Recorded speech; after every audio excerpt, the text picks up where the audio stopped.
for the homeless. I'm Cy Hansen, bringing you my sister Amber Hansen, the founder of the show, the brains of the operation.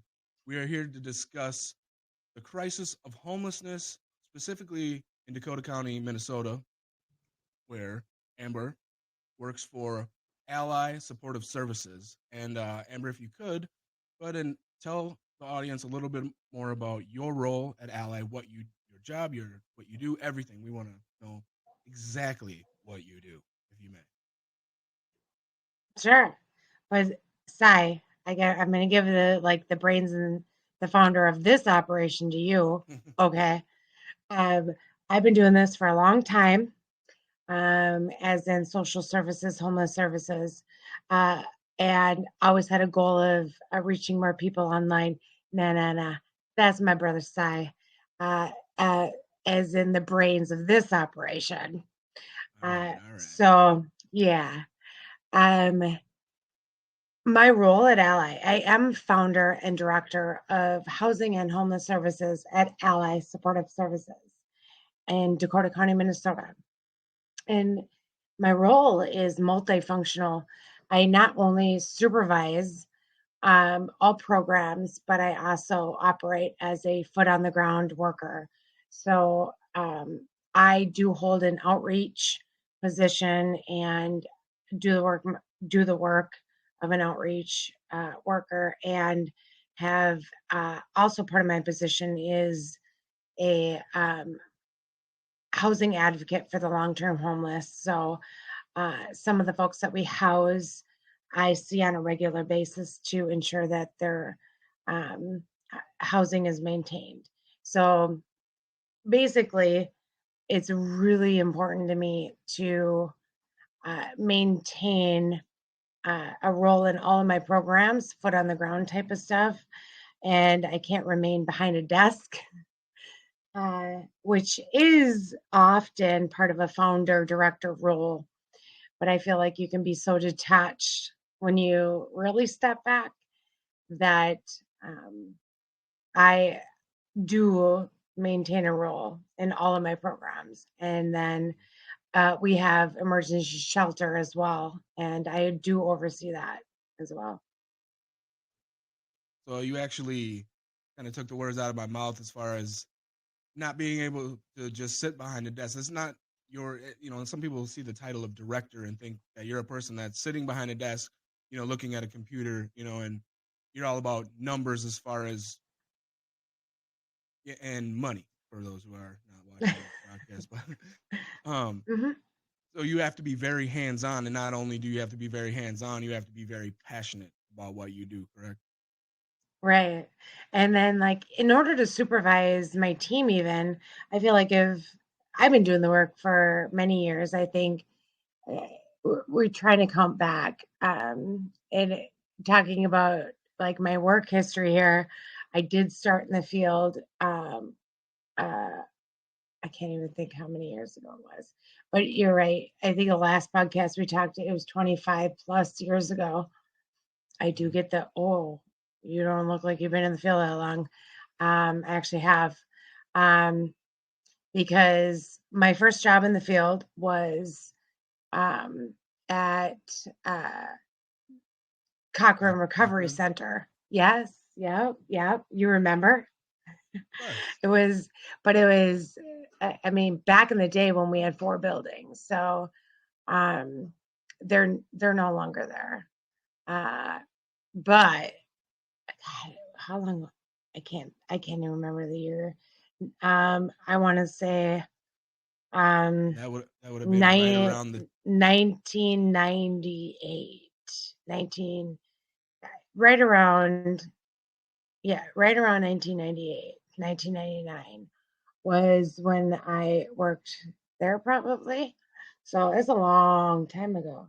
Um, but anyway, so I've been doing this a while, and now even supervising a team. I can't imagine doing the work without still being in the field, because things are changing uh, all the time. And I think you lose touch when you sit behind a desk all the time. right. So you see what's going on firsthand. You know what's going on firsthand. And like you said, things are constantly changing, and you actually have relationships with these folks that are homeless, and that you're trying to home, and that you have home. You develop a relationship. Obviously, you know it is a business relationship, but at the same time, you care about these people truly. Like, you could not do this work, and I've looked at your team, and I can just tell by who they are, that they are also very passionate about it. You can just tell that I mean, just, I don't know, intuition, I suppose, that you're like, these are passionate people. They care. They're probably from these communities, and knows firsthand the struggles and how these folks become to be in these situations that they're in. And so, since we did our last podcast, you were actually interviewed by the Minneapolis Star Tribune, and an article came out, and we're gonna actually talk about that article. And for better or for worse, we're gonna talk about a few of the comments that people left. And once we get to that, if we bore you with it, sorry, but I think it's gonna be a lot of fun and very interesting. And I personally have some opinions of my own about some of the comments, and um, both good and bad, really. But it's exactly what we talked about, and what we're going to continue to discuss as far as erasing the stigma, what's going on, and it's a very informational article, really, on what you are trying to accomplish in Dakota County. So, Right.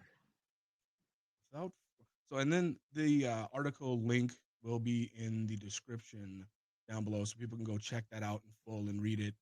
And because I'm not gonna read the whole article word for word. Right. So, Um, Sai, when you did read it, I mean, you want to summarize? I can summarize, but the point of the article, what did you get out of that? The point of it. well, what I got was, I mean, one, addressing the pressing issue of all the folks that are homeless, and trying to accomplish something through the county, through the government, on they're and what they're talking about is working on buying property, a building, in this case a hotel, to turn into housing for the homeless. And what I got out of it is, there's it's a real crisis, and people want to just really turn a blind eye to this. And that is evident in some of the comments and some of the things that people say. That's why it got me fired up, and that's why we're going to talk about it. But to fully take away, it's just, you're going through not only a battle with government officials, but it's also people in the community that are pushing back again and trying to stop your progress. Which, Right. it's so that's Would you like to add anything to that?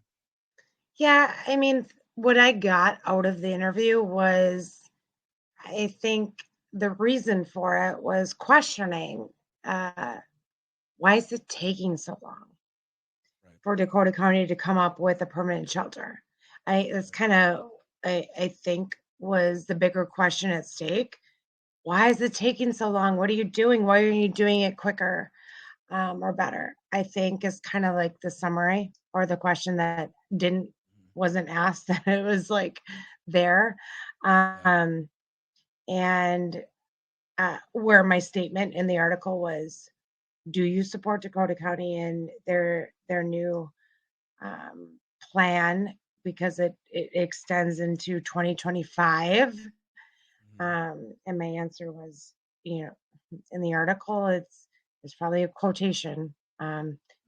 but it was, yeah, if it's what it takes, we're going to do it, and we're going to do Right. it right. And then, you know, uh, Sai and listeners, I don't know about the comments, or what was actually put out there, but we're going to talk about some of that today, because that is the purpose of why we are doing this, right? And to address any concerns, misconceptions about homelessness and systemic problems, because And it all remote. comes from what we're thinking out there. So how can I help?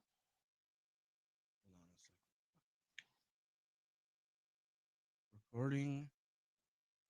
Never mind. I'm gonna have to edit this up because does it say it's recording on your end? Because it says it stopped on mine. Hmm.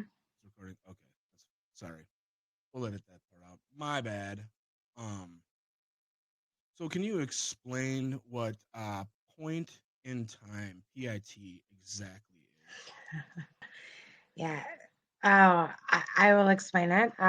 So the point in time count is something that has been done for many, many years. It is a point in time count of our unsheltered and sheltered homeless folks. So it means we're going out in the streets and counting people, and we're also counting people in shelters. This has been done for many years, and that is what we base most of our numbers and funding on. And so in Minnesota, so I want to kind of like do a play by play of what that looks like Yep. in my world, doing this for years. It's always in January. I think it's like the third weekend in January or week. And January, come on, people. Like homelessness in January. Let's think about this. It looks different than in the summer, but that's when we do the count every year. Um, the federal government has done this for decades, and we're doing it still because that's how our funding is tied. So we're doing it. Right. We literally go from the evening. It is people are counted from that night, overnight until the next day. Where did you stay outside? So my job is to go find people outside in Dakota County outside that night and count them. Dakota County is vast, and there's a lot of country and roads, and Right. we're not just doing city folk. Like this ain't a city folk thing. So in Dakota County, Minnesota,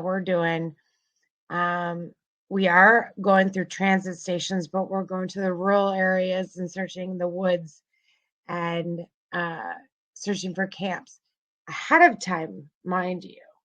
I'm doing footwork because I know pit count's coming. Come on, I know this. You know So I'm what's trying to coming? get the pit count. So Oh, we pit call count. it, I got you. yeah, I know it's coming. So I try to do a little bit of footwork ahead of time to make sure I'm counting everybody and making sure all the encampments are found and all the people are okay. I got to count you on this night, so I have to find you. Mm-hmm. Um, on that night is when we have to count people. So and then we fill out a form, a survey, and we submit it. So that is the pit count. It's pretty the pit count is pretty simple demographic, like demographically wise, Mm-hmm. on who you are, what are your demographics type of thing, for homeless count. Sure. It's outdated, mind you.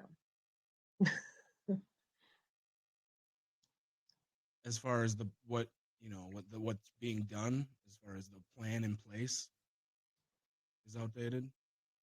Absolutely. I mean, the whole date that we do it, the date that we do it, and that the count is Oh, actually accurate to represent the amount of people outside. We all know, and this is where mhm. I think that you're referring to this article and uh, the accuracy of that. It's so outdated. Am I going to find every single person outside on January 25th in Minnesota? Am I No. going to? Come on.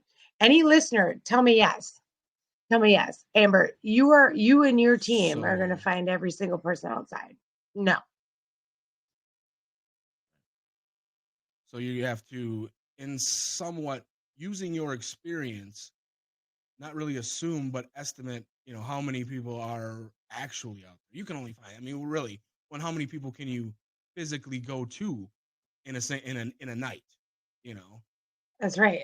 Like, is where I usually have this is a night that I do invite our local leadership folks out to ride along with me, and that is city, county, state leadership have ridden along with me and my Mm-hmm. team to help with the count. And it is many, many hours of driving from location to location and getting out and walking and walking and walking and walking.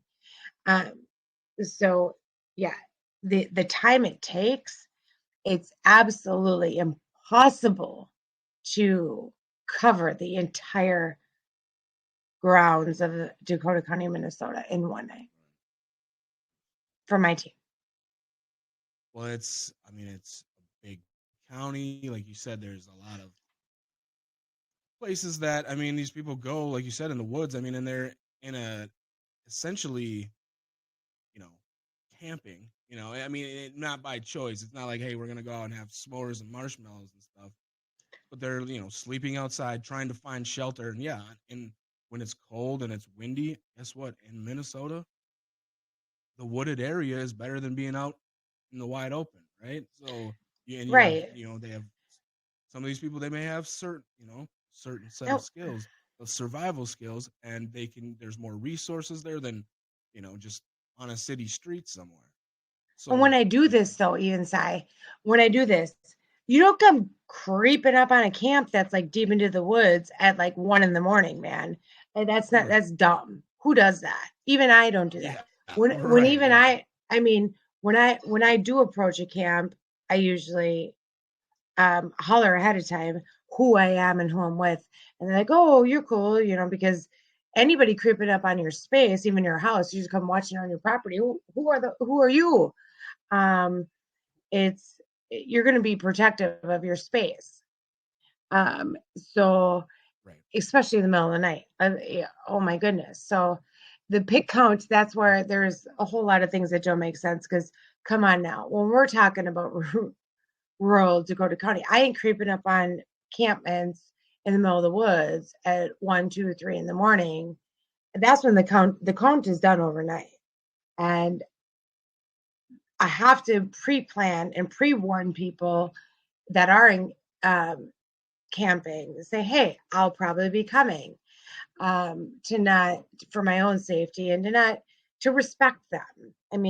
right. There's a whole level of respect of what home is, which we want to talk about at some point. But that's their home. You don't come creeping up on people in the middle of the night and be like, I want to do a survey.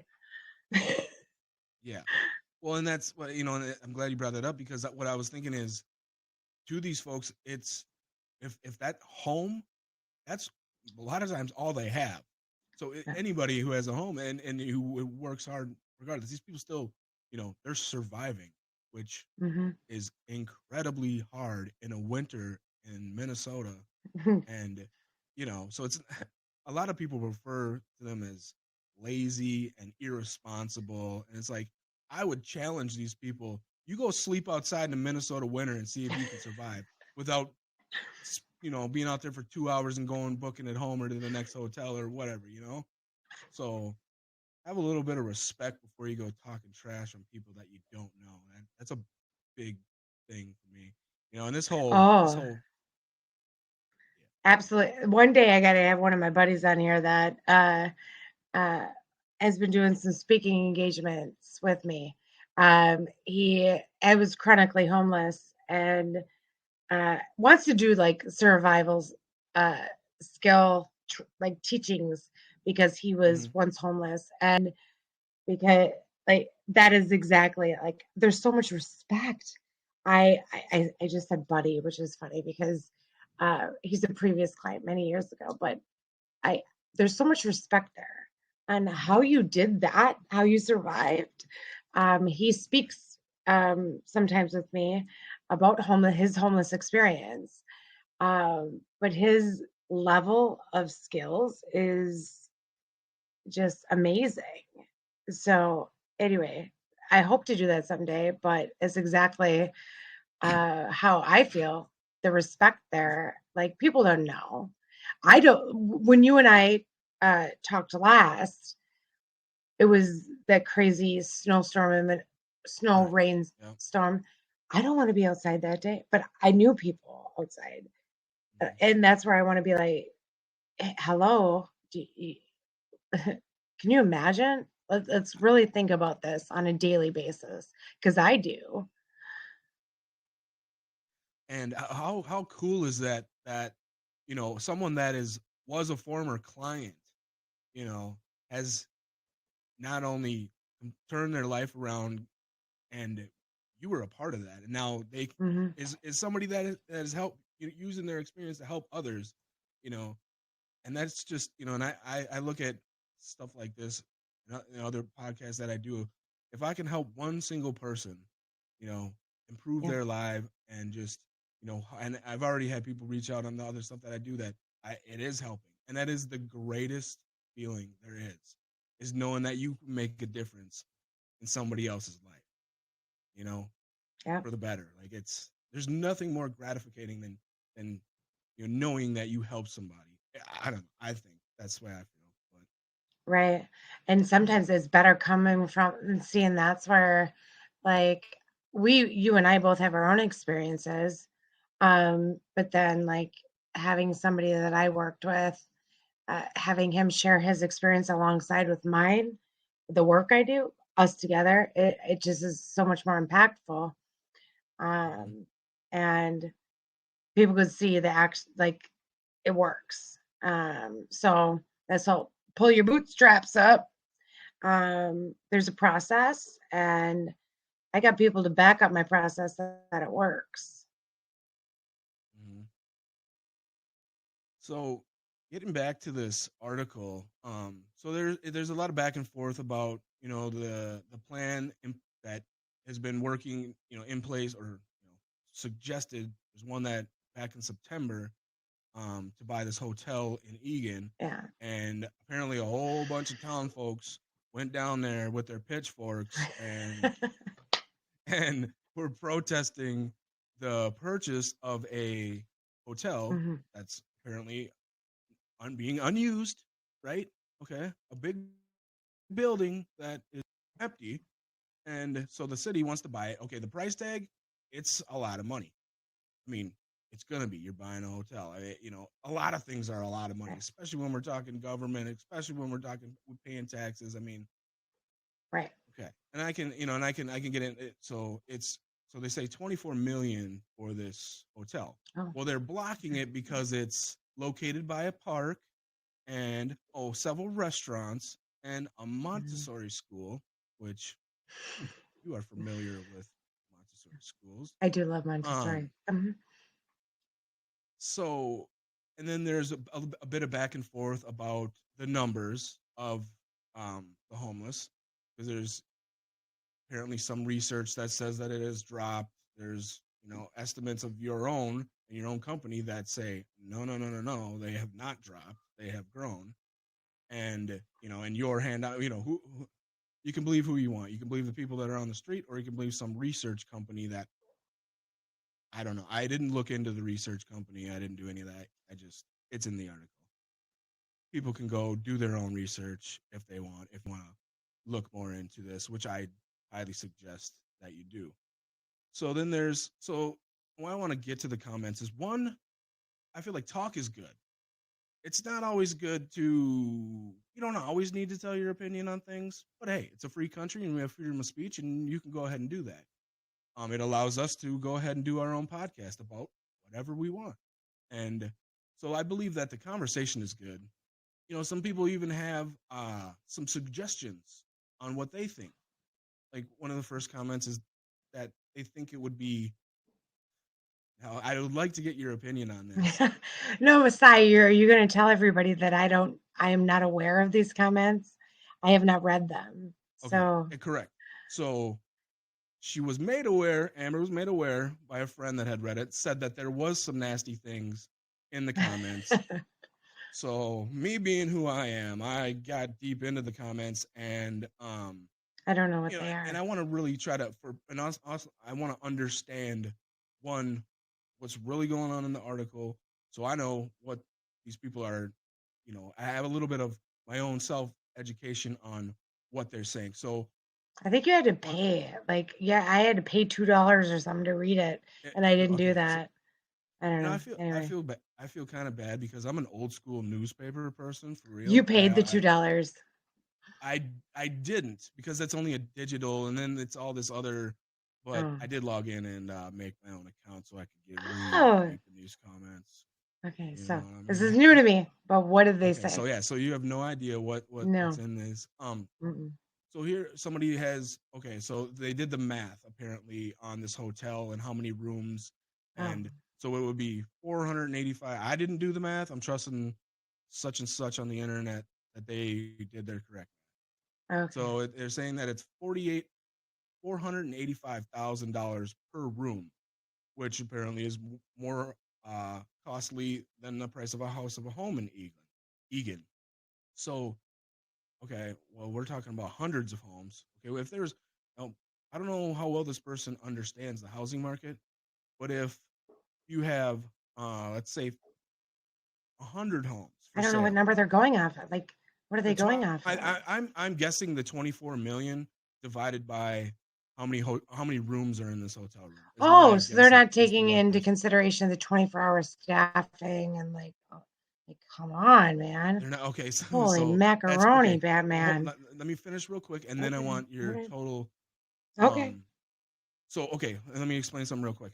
So let's say you got 100 houses for sale in Egan, but you got 400 people that want to buy a house or need to buy a house. Okay, well now what happens to the price of those houses? It goes up. So now this person is expecting the city of Egan to go buy all these people a house and and then give them money to maintain it. Because my next thing is anybody that has ever owned a house understands that there is way more than just here's your house. There's a, there's your monthly bills. There's upkeep. What happens when your furnace goes out? What happens when your washing machine, your refrigerator, your everything? You know, when you need whatever. Yeah. So that's Yeah. a little unrealistic in my mind. And so another person did comment that this is a different comment that if they were responsible, if the homeless were responsible, they could um, rent together. They could all say, okay, and all I gotta say to that is anybody who's ever had a roommate, well, we know how that can be. But anyways, what are your thoughts on the buying people a house instead of, you know, purchasing a hotel for these Oh, good. folks? Okay. Which I mean, Well, the whole like buying people house, even like share Ally, we do a lot of shared housing with some landlords that own homes and then folks rent a room because we understand that's more economical. Um, and you just commented, say, y'all know what housemates are like. right, We are dealing with constant issues of housemate issues. right, So that is part of our housing program. And part of the services we provide are navigating that. And mind you, oh my goodness, it's a lot of work. And we do it because it gets people housed. Now, there we have more shared housing units than people want to take because of those types of situations. I don't want a housemate or a roommate, especially the older people get. They're like, nope, I get. I'd rather be living in the woods sometimes. I mean, like, yeah, than right, deal with that yeah, crap. And there's a large part of me that's like, I get you. I get you. We try to deal with. I mean, we try to match people up, and it's not as bad as people may think, and we can go through all that. But so there's a lot of that is done when it comes to like trying to make that work. um get and when you talk about like let's give a house and all the costs involved in that, it reminds me too of like the landlords I work with. People, uh the rent affordability is a huge topic of discussion. oh yeah, It's in my world every day. But here you go. Rent affordability is about also what it takes to maintain a building, a home, a house. And when that refrigerator goes out, it's more costly nowadays. When that washer and the dryer and the roof, it all costs everybody more nowadays, um, to take care of those appliances, replace them. Oh my gosh, like you want to get a new fridge nowadays, and I hear sometimes it's like 2 months out. You can't go 2 months without a refrigerator. I just had to Um, replace mine. It I sucks. well, right? I mean, Yeah. if it's in winter, I mean, maybe you can make something work out Right, right. outside. I Right did. Oh, side. I did absolutely. Yeah, I was using my garage as my fridge. Yeah. But this is all costs in being a landlord, which is then passed on to a tenant. And then, okay, let's talk about your roof needs to be redone. The water Oh, heater needs to be replaced. Okay, so those are costs. And then we need to pay the people that do that. Well, all those costs are going up. So your rent is going up because the cost of all of that. So it's like a whole discussion. I like when people, it's not just landlords inflating rent. I'm going to charge you a ton more. There is more to live in a building or a home because all of these costs. Try to get an HVAC person out. Oh my goodness. I mean, it's going to cost you more money. yeah. So, um, let's I don't know that people think about that when it's just like, "Oh, why is rent so high?" Well, what does it take for you to replace, this or that in your house? The landlord, when I'm like, "Oh, my air conditioner's going, I'm gonna call my landlord." It's gonna cost them a lot of freaking money. So where does that cost go? They're not making a ton of money on us. Yeah. It's just the way it is because they gotta pay. Landlords have to pay so many bills that I think we don't think about as renters. And then with all these other costs going up, we're not taking that into consideration. So, sorry, I kind of got a little off topic, No, but no. Very well said. And that's why we're here to explain these things. And so next comment here. I'm gonna salute this fella right here, Gunman. okay, He's one of us. He's one of the all good right, guys. So he kind okay, of opens with talking a little bit about the previous comment and the plan and the idea in the hotel. And then I'm gonna go ahead and just read what he said. all right. So so homeless people aren't allowed to live near public parks or schools or participate in any aspect of life in the same manner as other non-homeless people. They're persona non grata. Are you familiar with the term persona non grata? Mm-mm. It's a Latin term that basically means you're unwelcome. Oh, So, I kind of, it's kind of funny. You could have just said that. It's kind of funny. People like to flex their yeah, vocabulary, a little bit, but I'm not going to yeah. knock a guy who's fighting the fight with us. But he continues with typical reaction from snowflakes who complain about homeless people but never want to do anything to solve the problem. No doubt they're oblivious to the reality that it costs us all 2 to 3 times more to take care of the homeless rather than put them in permanent housing. Your thoughts on that? Well, the end statement I think is absolutely true, which I think I touched on right away in our first podcast. Um, it is more costly to drag it out over time. And when you can solve a housing crisis up front or prevent a housing crisis, it saves the entire community, their small community, money in the long run. And when I talk about saving money, it's we're talking local county dollars, state dollars, and federal dollars because we're talking about these folks. So, kind of run through maybe, you know, a scenario where the person could try is in a housing crisis. Mm, And should I throw something out there to maybe like a reality situation? There is a death in the family. I can't afford my apartment anymore because my partner passed, my husband or my wife. And now I'm stuck with this apartment that I can't afford. I am now going to be evicted and homeless. Um, Usually, those people come to me when they are homeless already. But it is cheaper to go ahead and try to resolve that crisis in in that period of time or ahead of time. If you wait till they are homeless, here's what likely is to happen. We're going to spend more money on health issues, mental health issues, medical health issues, and then trying to get the person moved back into a system and a housing situation that works. We're going to spend so much time, effort, and money. Is that system going to work? Are they going to fail? But if we could just navigate straight into something that works and flows healthy for that person, it's cost saving and it's healthier for the person. Cost saving, time saving. That's my shortest version on that. So yeah, the more we wait, the more we're going to spend on people trying to get back into housing. So I can get this straight for myself and our listeners. Folks can go to you before they are completely on the street. Am I getting this right? No. Okay. No. Okay. No, unfortunately, okay. No. So yeah, I'm glad you asked that. We are not housing prevention at Ally.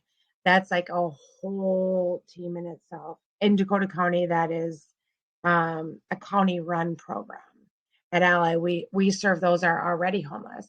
It is so many calls that come through are like, I'm going to be homeless in 2 days or tomorrow. But we are not prevention, unfortunately.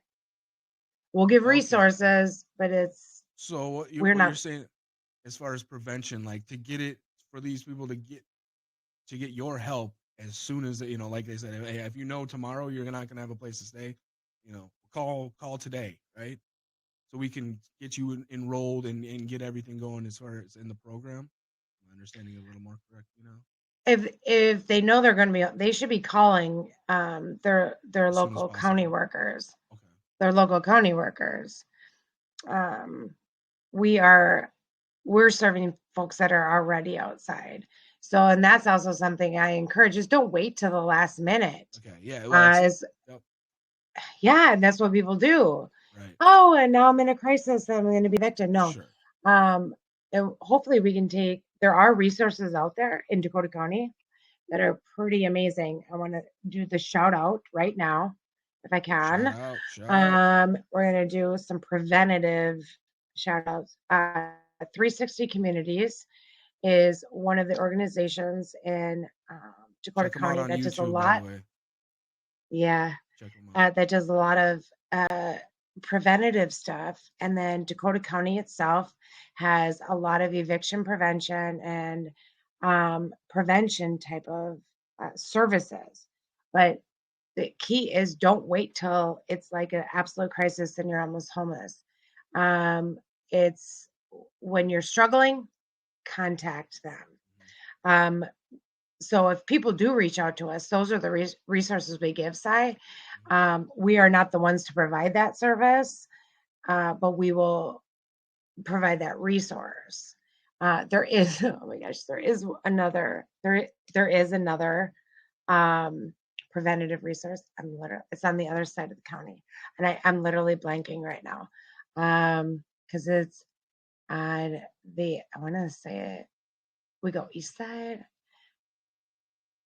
I can't remember who it is. That's all right. It used to be like Neighbors Inc., I think, but it's not them anymore. So I don't want to put it on here. Next time, we'll get them out there. We'll shout them out properly next time. Yeah.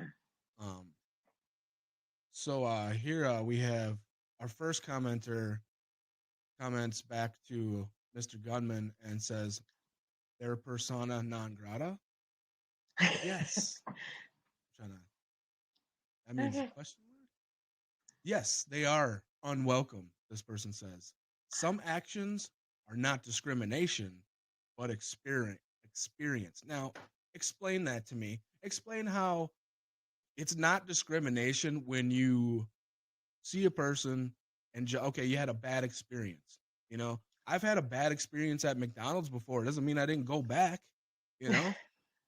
But just to say that, and it's eat your words, because that is discrimination. That's literally the definition of discrimination. What you're doing, what you had a bad experience with somebody who was homeless, and then so now everybody's bad, right? Like, I Yeah. don't know. That bugs me. I mean, me too. I've had bad experience with a lot of people in this world, but okay. It's not the way I don't like Right. the stupid comments. Stupid. But Unfiltered. It's stupid. Okay. but that's why What's the we're going next through them, one? and That's So here we have Outstate fam. They are kind of on the fence with what to do and how they feel about this, but it would be nice if things were as simple and clear cut as people seem to think. Many homeless people are struggling with mental health and or addiction issues, Mhm. which presents a very legitimate concern for residents of the area. Understandable, I get it. It makes Yeah. people uncomfortable. You feel a little uneasy when you see somebody who looks, a little disheveled, like they don't have their stuff together. But Nobody has like a weird uncle or something that does that. well, I and mean, yeah, okay. stop judging people. You think just because freaking got a job, you got your stuff together, you got some money that, you know, oh, you're better than people. Like just wait till Jesus comes Hey, back. Sai, if I were to wear my taco hat on Taco Tuesday, are people going to judge me? Yes, Yes. yes, no But, doubt, no doubt, no well, doubt. I'm just saying though, is that if anybody knows me, I'm not, yeah, okay, I may be a little bit like off, but you know, you would judge me Yeah, but by the if way I people, look, and yes, they will. The point is, yes, they will. But you know what? My response to that side would be check yourself, because check go ahead and yourself. look at your life. Check yourself. Go ahead and look at your life.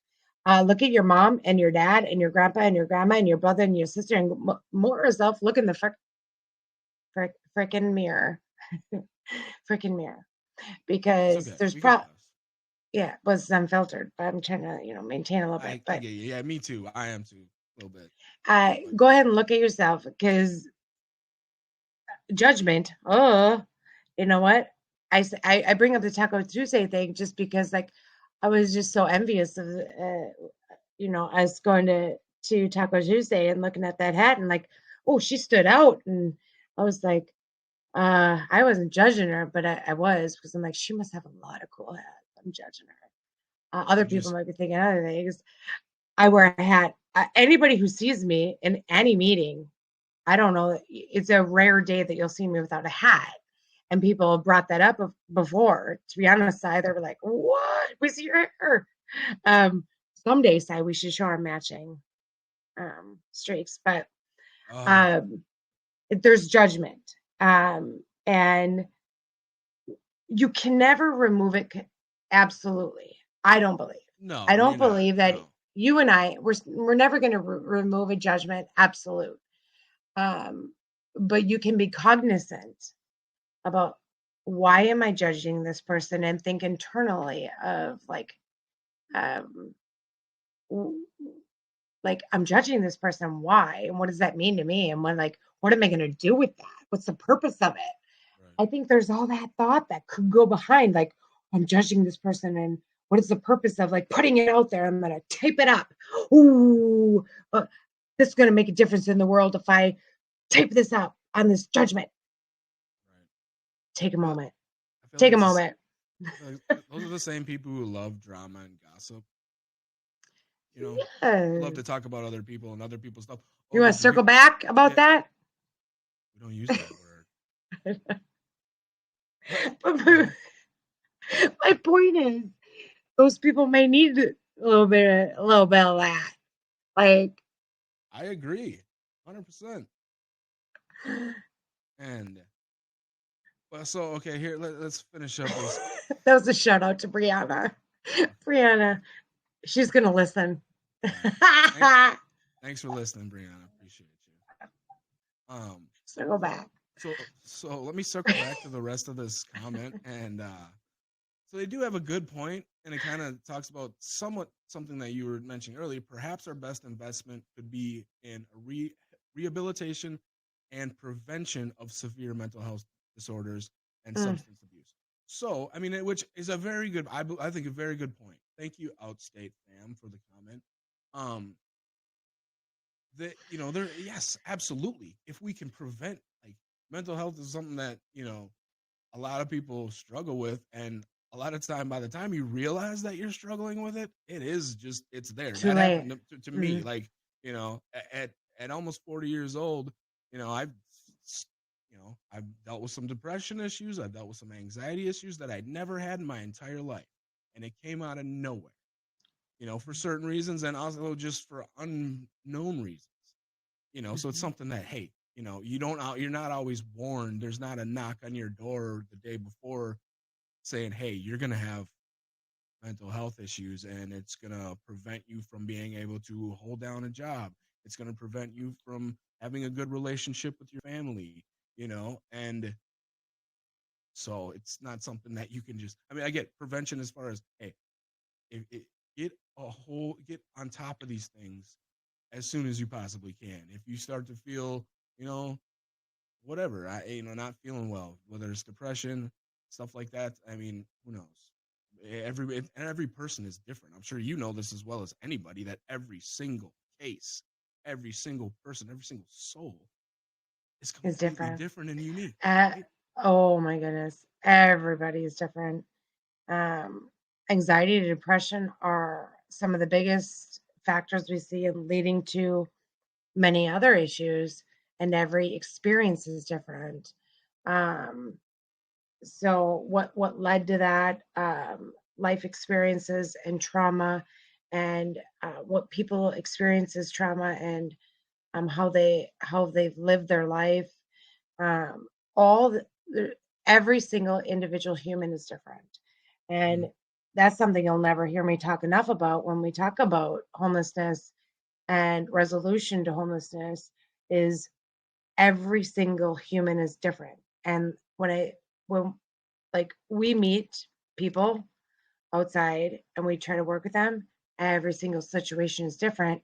And the cool thing about my team is we get to know people. It's a beautiful thing. In the end, people look at a lot of folks from my team as a part of their family. We're part of the Right. community. Now that is a truth, that I can say that, a lot of us become part of the community, a trusted member, and we're a family, and our this is what we know. And why is that? It's because we can understand that individuality and what's going on in that world. Right. And it's not saying, oh, you're supposed to fit into this realm, or I'm well familiar with the DSM and the diagnoses because I'm educated as such. So we were going to cover my role, and I'm well educated and I have a master's degree in clinical psychology. Uh, so I'm, I do, uh, and Take chose that, not to. haters.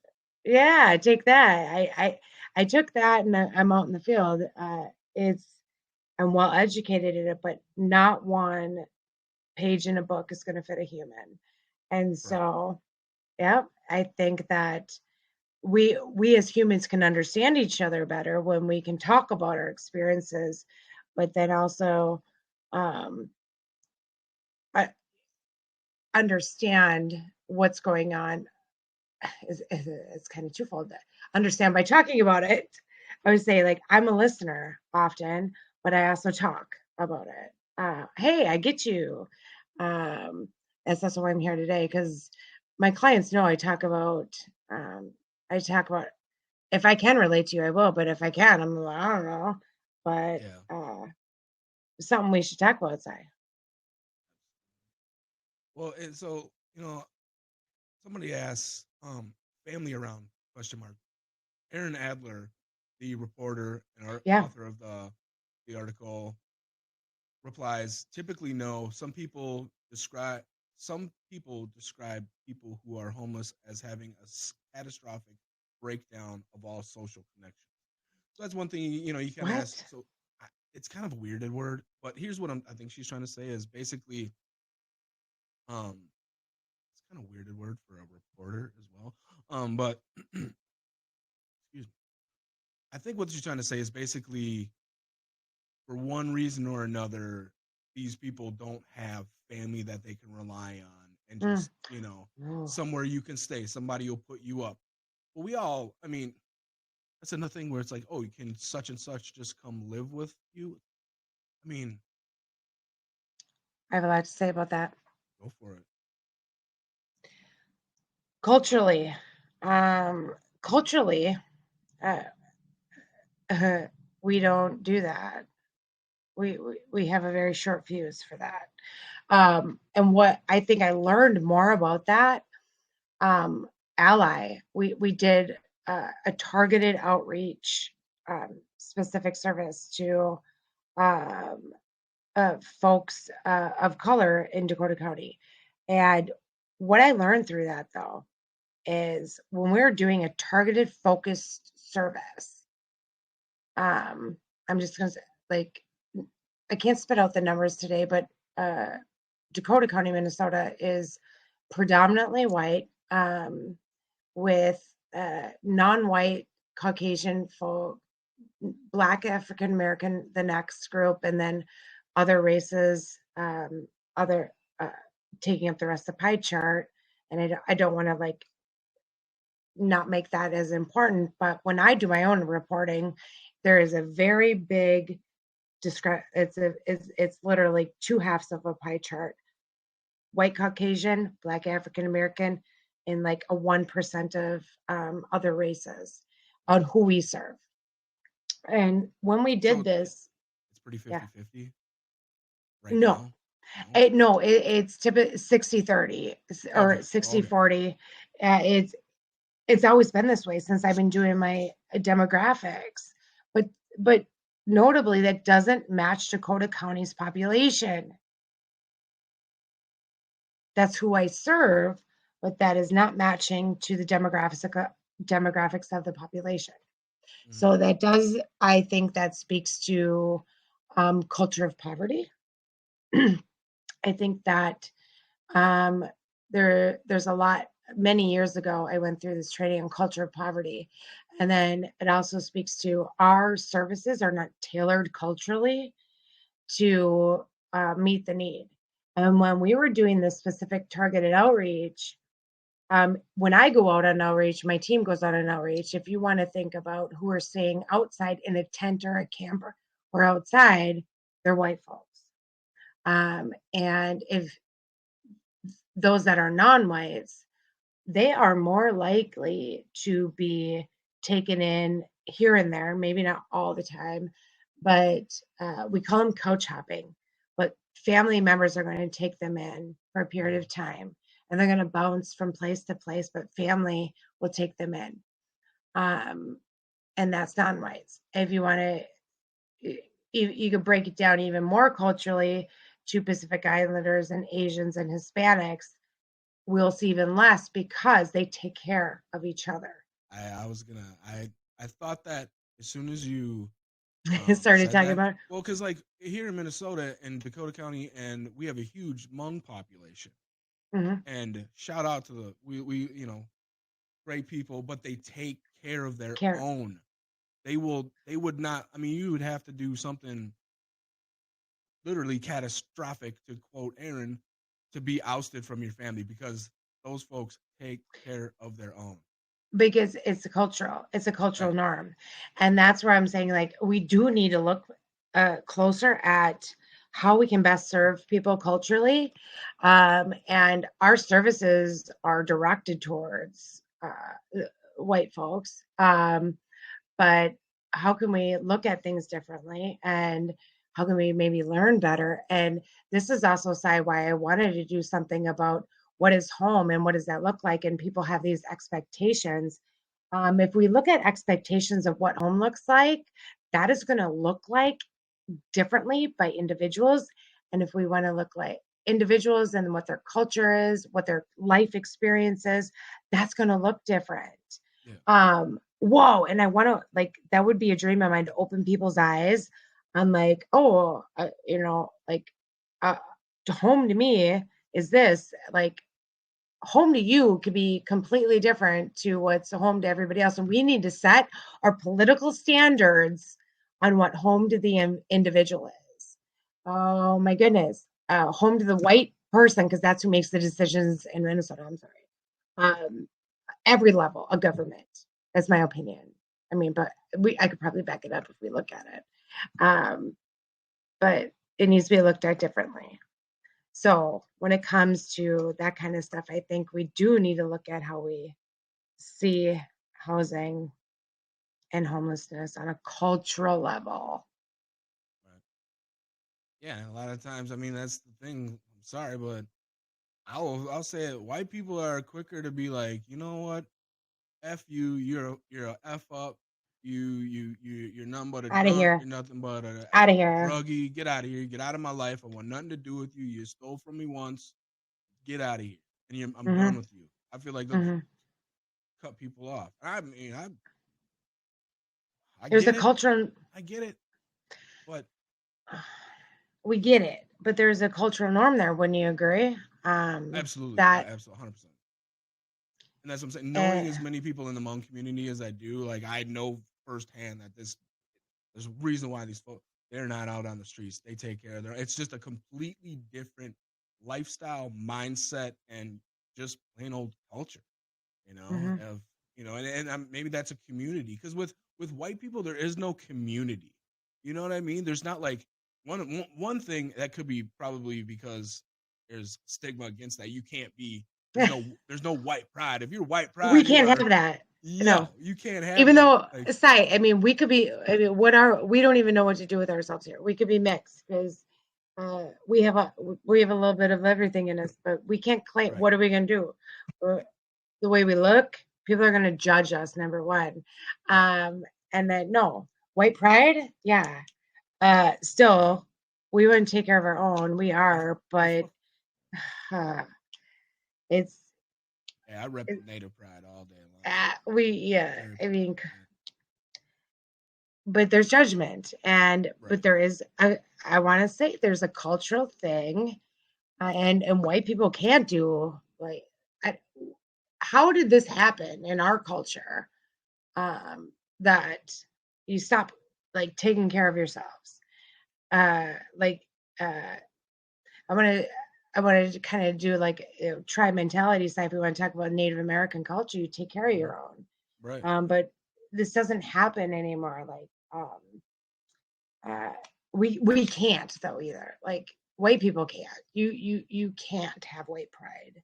um Just you can't. doesn't. I don't Yeah. know. I don't. It just doesn't roll off the tongue real Uh, well. I mean, I said that. Oh my God, there's gonna be haters. Right? I thought about it Uh, when I did the thing. I'm like, God, somebody's gonna chop that up, and then I'm gonna be a racist or something. It's I know. well, No, I hey, mean, but anybody that knows me, well, anybody knows either of us. But the point is, you can't. Um, but the statement that needs to be heard. Okay. So what we get back, the statement that needs to be heard is that the Caucasian white race, uh, it doesn't take care of its own, and then we're moving forward in a society where it's not even acceptable, um, to be proud of being any like, it's hard. Uh, so what culture are you going to claim yourself? And then, right? because there's certain cultures when you come to think about families and how you do things and traditions, um, I think that it just becomes harder and harder, for any cultures really, to really claim stuff without fear. Um, I'm going to talk about a black, white, Asian, Pacific Islander, Native American. It's going to become harder and harder and harder to claim who you are without some kind of cultural ramifications from your community, Right. and Yeah. do you want to face that and take your mental and physical energy to do that? Yeah. I mean, I think that's where it's hard. But back to really where it came in, this whole conversation came into play was, um, I've noted and I will note, it's just a cultural thing where, um, we do serve, uh, uh, well, I've been doing demographics for about, over 10 years now, Si. And when we house people, we are serving 65 plus percent Caucasian white, and then maybe 30 or so percent Black African American. And then it's such a little percentage of any other, if any, it's either 0 or 1%, like of any other race. So predominantly that's what we're serving. And that's concerning to me. Right. It's concerning to me because that is not equivalent to the demographics of Dakota County. I think it speaks to the culture of poverty, and I think we could be doing things better and different. So it starts at home. It starts with the family. It starts with the community. Am I saying I have all the answers to fix it? No, but I do have a little. I do have a little bit of insight onto services that could be done better. But I think it's something to talk about and look at. Absolutely. You know, it's funny, guy. I would like to know some of these people that are so resistant against the homeless community, saying they're not welcome. Essentially, I would like to know their take on some other hot button issues in, say, the news. A lot of stuff going on. Are we really at an hour, Si? We're at an hour. Are we already? Good.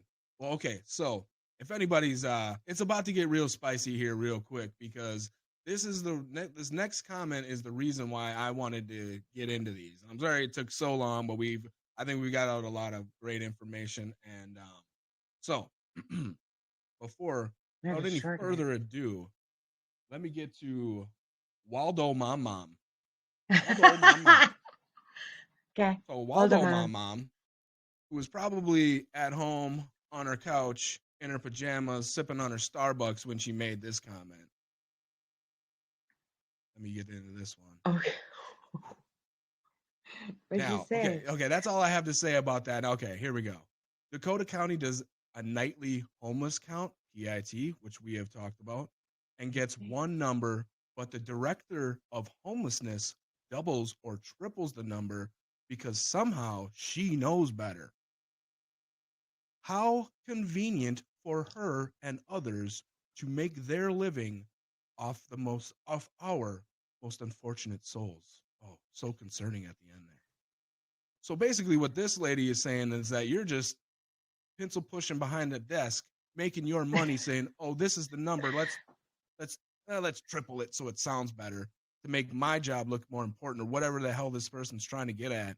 And okay, Waldo Mom, I'd like to know what you are doing to help these folks. Maybe you're a person that, gives the folks on the corner a buck or two. Good for you. Are you really making a difference? I mean, you can pat yourself on the back and maybe make you feel good, but and this is why I prefaced this whole conversation by asking you, we've talked about your passion for these people. We've talked about your experience for these people. You told a story about one of your former clients who now, is doing well, thriving, and it's like, that's what it's all about. And that's why this comment, I mean, obviously you're my sister, I know you very well, but this one freaking pissed me off. And that's why I'm like, we're talking about this today. But anything you'd like to retort with to Waldo Mom? Well, Waldo Mom. Well, it's not a nightly count. Oh my goodness. It is a yearly count that is required by the federal government for every county to do. And I'll talk about it all day long, that it never counts the entire homeless population. So it's not nightly. And I can only get to so many people in a night. And so can my neighbors over in Dakota or Ramsey County, Washington County. And you can't get to everybody. So when I do talk about the count and I say it's probably 2 to 3 times the amount, yeah, because I can only get to so many people in a night. So there's that part of it, and it's outdated. The whole system of the pit count is outdated. It will give you a glimpse into it, and anybody who knows anything about homelessness would know that, is that you simply can't go out on one night and count every single homeless person. Like, right. There's kind of like a logic factor to that. I mean, anybody who has fucking common sense can. This is why this gets me fired up. Now we're dropping F bombs. Can realize that. Like, just think about it. And so there's another person who. So and this, like you said, this person said, "Oh, per night." Well, people only either read what they want or they interpret it Yeah. in the way that they want to. And so another person says there are, because part of the article it mentions homeless students that are Mm-hmm. in Dakota County. Now, this Right. person says there are 326 school children that are homeless, and then they talk about 107 da da da da da. Okay, well, it doesn't say school children in the article. It says students. There is a difference. Waldo Mom comes back in and just says how that's ridiculous, absurd. That you know, you're basically making up these numbers just to for whatever reason. I don't know why. I mean, like you I didn't put those numbers out there. I don't I, do students, but uh, yeah, they're making up. No, I mean that's ridiculous. I mean, there is no point in making up numbers. But the student numbers, honestly, I don't deal with school children or students because I don't count that's not who we count. But I can speak to when I do a count, I know how many people I missed. And to be honest with you, like I know names. I'm like, I know I didn't see so and so and so and so and so and so. I didn't see them. I know people are out mhm. there. Right. Yep. Um, Yeah. so a lot of times, yeah, I will talk about, yeah, you got to double that number because I know it. I'll see him 3 days later.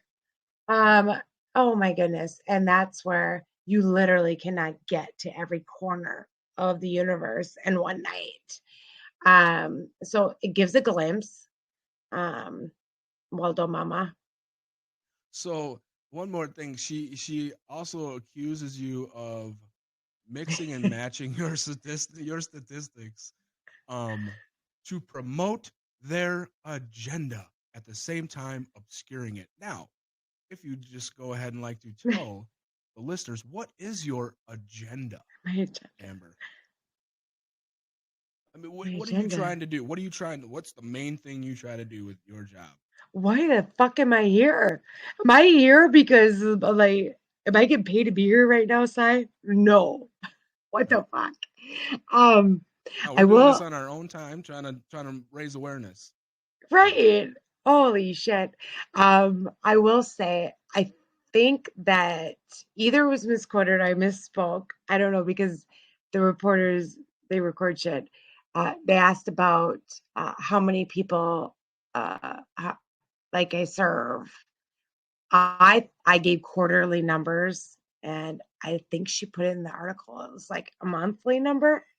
mhm. And that's the only thing that I could think of, like just regarding, touching on the numbers, but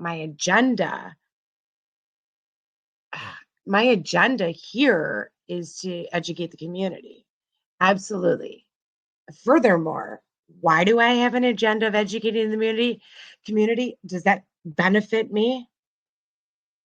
No, it benefits my soul there you go. in helping the homeless. That's why I'm doing this on my free time. I mean, it's like my life's work to um, help uh, the stigma of homelessness and all these misconceptions and things that go on in regards to mental health, chemical health, homelessness, housing. Um, yeah, so that's my agenda. Yeah. Well, There you go. Aaron chimed in, and so she must have threw those statistics out there, and they didn't come from you. They just were, I Oh, believe, listed oh, in your section of the article. So, and she oh, basically okay. says that's only Burnsville, and that's the ones who are comfortable sharing with officials that Mm, they're homeless.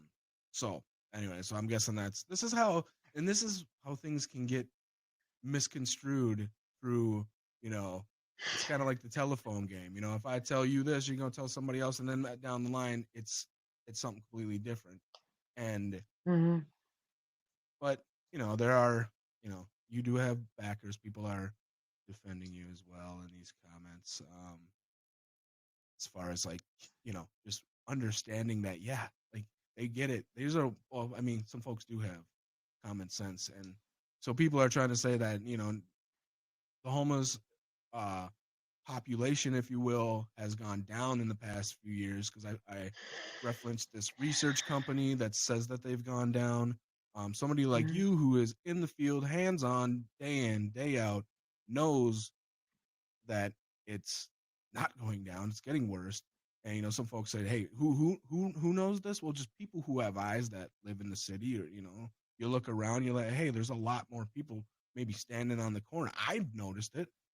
I where I live, I go to my local Walmart, and 99 times out of 100, there are some homeless folks there trying to get some money. And I've actually, Oh, stop the bus. That's a whole topic. Can we well, talk about it? you want to talk about it? People on the corner or panhandlers are and homelessness. They are not the same. Okay, so now and that's another thing that I do understand, and we've talked about some of these people because I've asked you about them because I've actually been there while you there was a, a lady out there um panhandling, and I just happened to be at Walmart that day, and I'm like, oh, look at that, there's my sister over there talking to this lady, and my sister's got her hat on and her whatever you were. But and it's and that's okay. I don't want to judge, and I'm not gonna make any assumptions. But you look and you're like, something ain't right here, and like you said, these are two different things.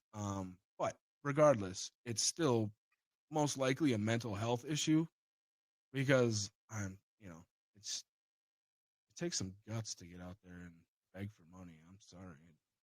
Mm, I don't know, Sai. I call it a societal issue because let's look at cultures across the world. Um, and is begging looked at differently in other cultures and other countries? Mm-hmm. When us Americans go to other countries, what happens? Um, mm, and then, so we're looking at our own community, those that are asking for money, panhandling on a corner at Walmart, um, on the um, streets of Burnsville, it's a hot topic, uh, does not mean you're homeless. It is a skilled trade to be able to ask money Yeah. for others for money and do Yeah. it well. And it's a skill. It is it it does not necessarily correlate with homelessness. It does correlate with maybe a culture of poverty and how do you survive the how do we survive, and then you hone a skill, but it doesn't necessarily correlate with homelessness.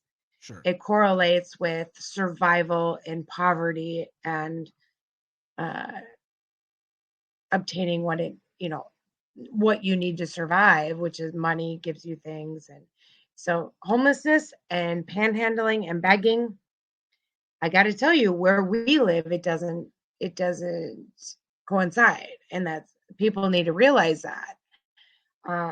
And I think if you actually look at other cultures nearby, you want to go to Mexico, what happens if you literally cross the Mexican border? If you haven't been there, I mean, you will be approached by all kinds of individuals begging, offering you chiclets or other like seriously, like give me a money for this. It's going to be an exchange of this, or just give me money, or um, more impoverished nations. It's going to be uh, all kinds of putting your hand out. It's Mm-hmm. something that's think about this, Sai. That is a sign of something throughout culture. Yeah. Is that going to mean the same thing if I'm here on the corner at Walmart, or if I am in Mexico, or if I'm in Haiti, or if I'm in the Dominican Republic, or if I am in South Africa? What is this going to mean? Yeah. That's pretty Well, pretty I mean, yeah. I'm I'm asking you for money, or give me like, we don't need to speak the same language, but we all speak a language that is the same. Right. And so that's where I'm going to say homelessness and panhandling, and some people call it begging or whatever. I mean, we can use more political appropriate terms, Sai. It's going to be the same, because when I do this, I approach you, whether I'm going to give you a flower at your vehicle and say, I give you this, you give me what? I give you this, you know what I mean? Because it's the same thing. But if you're here in Minnesota, or you're in Mexico City, or you're in Haiti or Honduras, and you're doing the same thing, give me. Right. Doesn't mean you're homeless. It means you're just trying to make some money to survive. Yeah. Do you think the listeners get that message from me by now? I think so. I mean, it reminds me there's this tribe somewhere in Africa, I don't know where, but they're the ones where they got the like plates and stuff in their face and in their ears. Well, they only do that, like this specific tribe, when the tourists come around. They're like, oh, let's put our plates in our mouth and stuff, where their lips are like out to, you know what I'm talking about? It's to dress up. It's to more of to dress. So tourists come by, they want to see this. It's different. People have like lips out to like, and that's what they do to get money. Oh, they're surviving. Yeah. Oh, so the tourists come around. They want to come see the all the stuff in their ears that are, yeah. Oh, interesting. Apparently, they're a very dangerous tribe as well. I don't know. I watched some YouTube video about. So you're gonna believe everything you listen to on YouTube. Yeah, I mean, people are believing us, right? Yep. Everything. No, I vet a lot of my information. That one I did not, so I'm taking the guy's word for it. It was pretty believable. Calling me out. Right. That's why I just want to make it very, very clear that like panhandling is a means of income and survival, as literally no direct ties to homelessness. And people make that assumption all the time, and it is completely inaccurate. I'm glad you pointed that out. Not saying that you might not get somebody actually experiencing homelessness trying to get money. We actually did our own little data tracking, and we found it was about, when we did it, it was about 1 out of 10. And we did a specific data tracking in Burnsville, and it was 1 out of 10. So folks that actually go out and panhandle. 1 out of 10 was like legitimately homeless and needed our services. Oh, okay. 1 out of 10 panhandlers are actually homeless. That's what we found. That's insane. That's a problem. You know, because then and that's helping, provide the stigma to these folks that are homeless. Like, oh, you see all these guys standing out on the street. Well, I don't want that in my town. It's a bad look. I'm on my way home from work. I don't want to look at you or have to, look away or whatever. But so that's, hurting the cause of the folks that actually need to go, need help. And like we talk about, you said it's a skill to do this. You have to like have somewhat a little bit of charisma, a little bit of personality, an idea, a plan, like these folks that like, and people that can't hold a job, can't, don't have their shit together because they have mental health disorders. They can't put together a plan to go do this, Like I see a lot of folks like where I live. I know that a lot of people that are doing this are not from the town where I'm shopping at. Like I know that for a fact. I'm not judging. I'm not This isn't judge. I'm just saying, I know you're not from here. You know, like, Mhm. because it's Yeah. So I mean, but that's a good point. No, and we observe that. I mean, we get told to F off and whatever because the reason how we got this number is because we approach everybody. It was brought to our attention, and the community wanted us to take action. mhm, So we attempted to do so, and we approached every single person we could for a long period of time. I mean, it was a period of months, and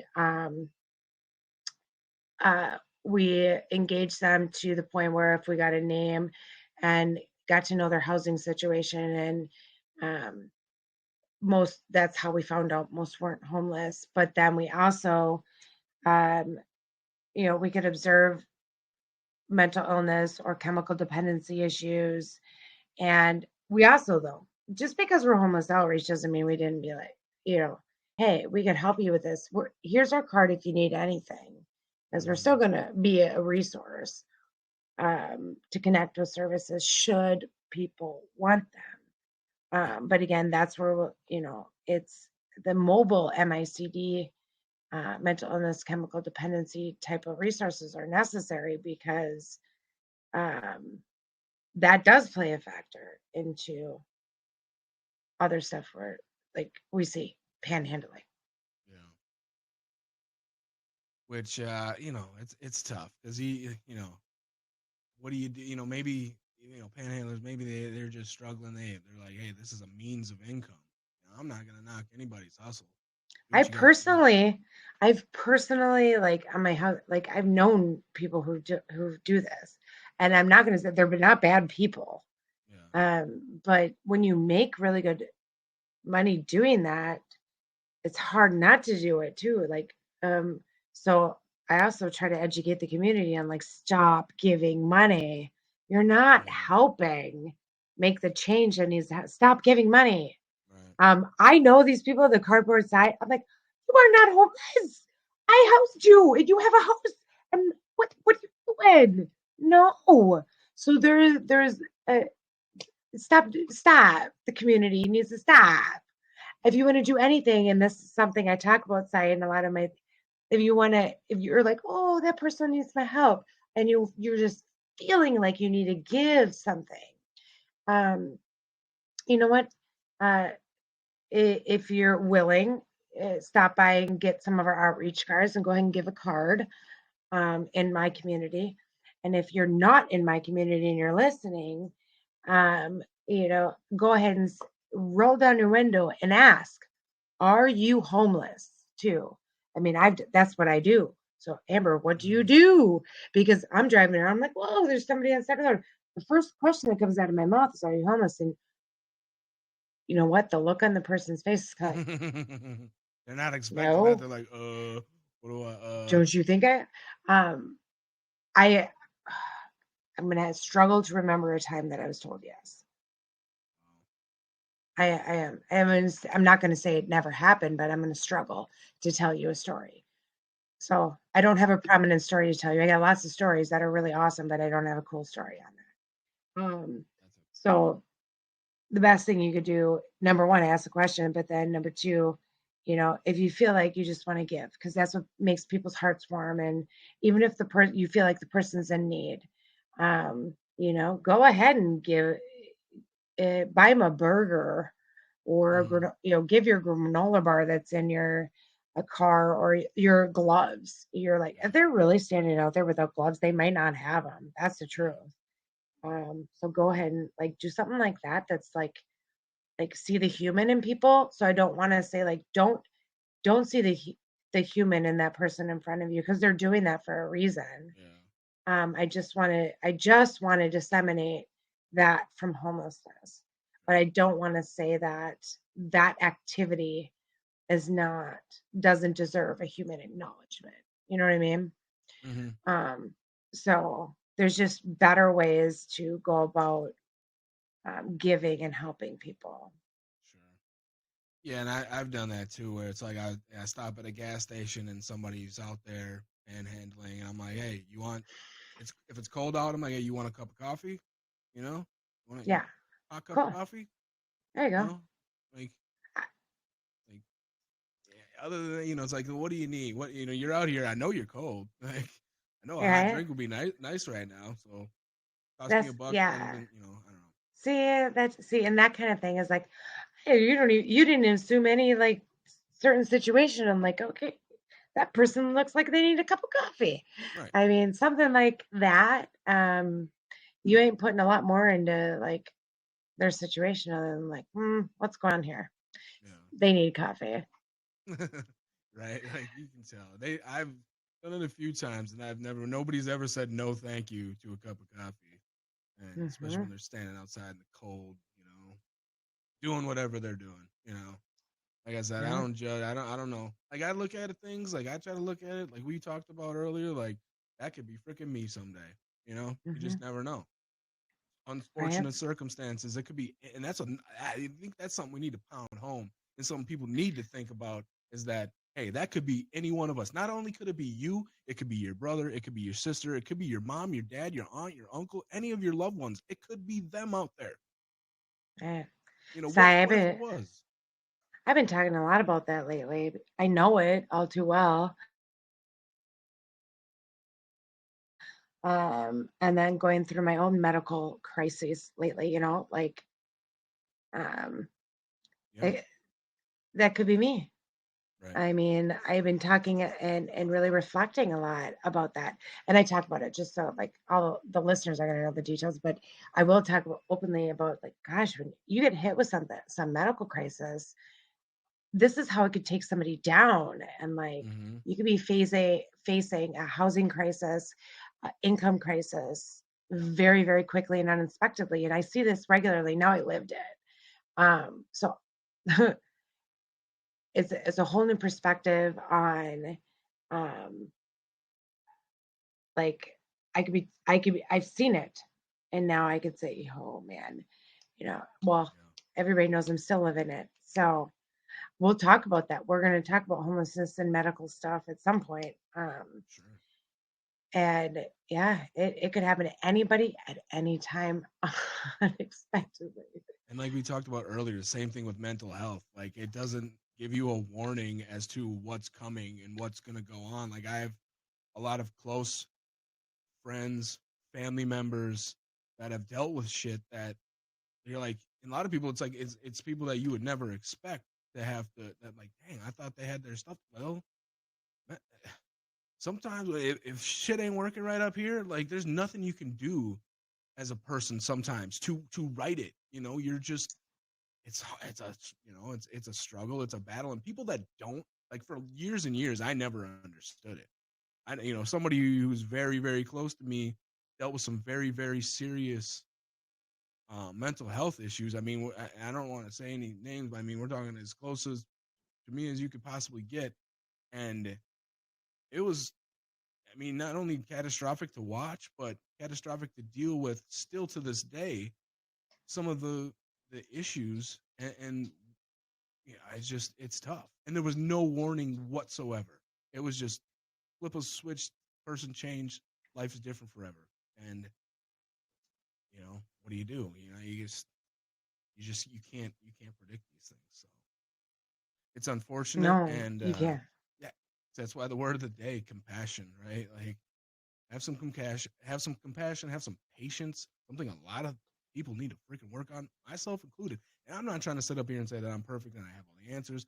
This is not something, honestly, that I'll say that I was super passionate about prior to this. I mean, I'm working on being a better person. I'm trying to work on my own karma, and I think that's something that a lot of people need to start thinking about. And where are you going to be on Resurrection Day, whether you're religious or not?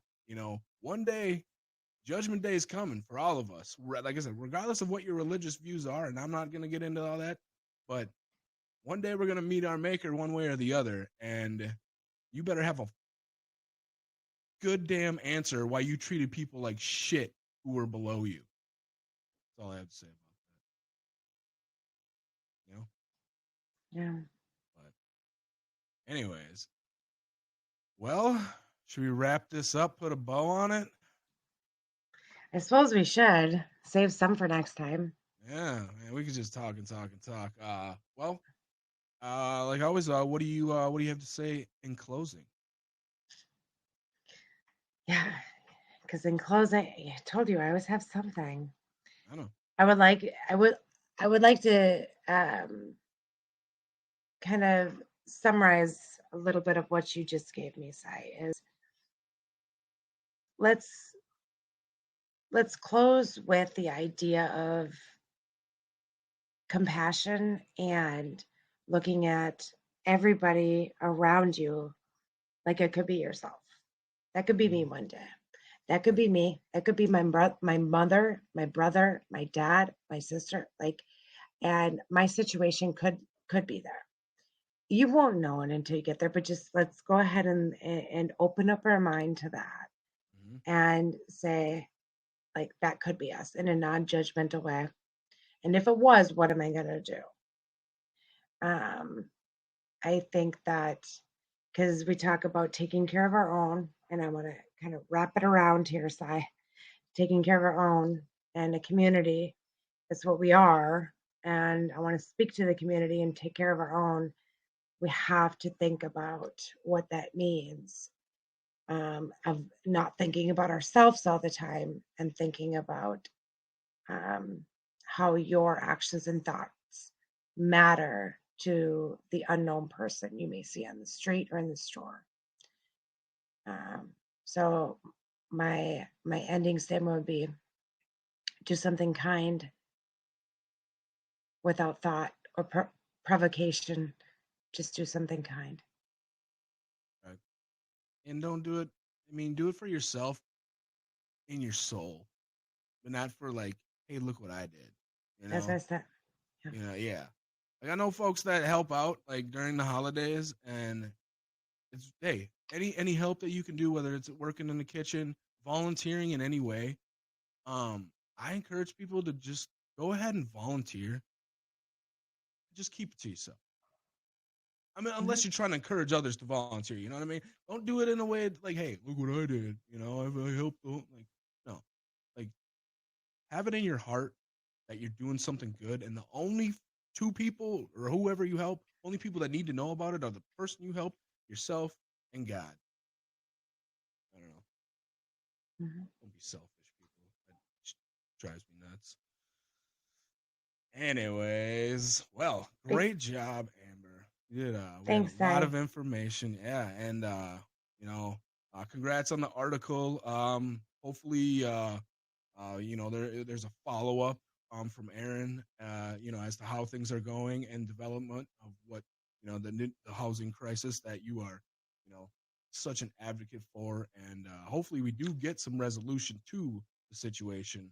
And Right. Shout out and thanks to her for caring enough to research this and do the article. absolutely. She's been like I said, she's done a bunch of stuff in our world of Mhm. social services and That's kind homelessness of and her stuff like that. forte is that Yeah, whole I yeah. think so. So as long as we're accurately reporting, but I just want to, acknowledge that it seems to be important to her. So good work That's out good. there. Yeah. We need that. So that's the article will be in the description below. That's Aaron Adler on Star Tribune, Minneapolis Star Tribune. If anybody wants to check out some of her other work, she it seems like a good person, and she worked a lot reporting in like the school district or some stuff like that she had to do work with. So thank you, Aaron, for the article. Very proud of you. Congratulations. Awesome. So cool. And so very proud and trying to get our word out there and do what we can do to help. You know, I'm only sitting behind the desk right now. You're out there as a foot soldier doing your thing, but I do look to try to get out, uh, provide my services when I can. All right. Well, thank you everyone for watching. Don't forget to like and subscribe. I probably should have said that about an hour and a half ago, but like and subscribe, share the show with your friends, and try to get our word out there. And we appreciate everyone for listening. This has been Unfiltered.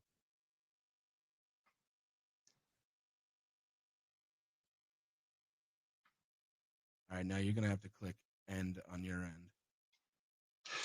Stop recording. The red button.